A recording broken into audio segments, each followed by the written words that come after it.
Hey guys, in this video, I will show you how to back up a Mac on an external hard drive. All right, let's begin. First, connect your external hard drive to your Mac. Make sure the drive is properly plugged in and recognized by your system. Once connected, open System Settings on your Mac. In the sidebar, click on General and scroll down until you find Time Machine.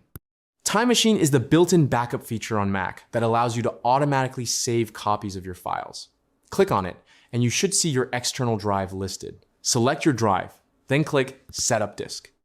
Next, you may be asked whether you want to encrypt your backup. It is recommended to enable encryption for better security, so your backup data stays protected. After that, click Done to continue. In some cases, your external drive may need to be erased before it can be used for backups. If prompted, click Erase to prepare the drive. This will remove all existing data, so make sure anything important is already saved elsewhere.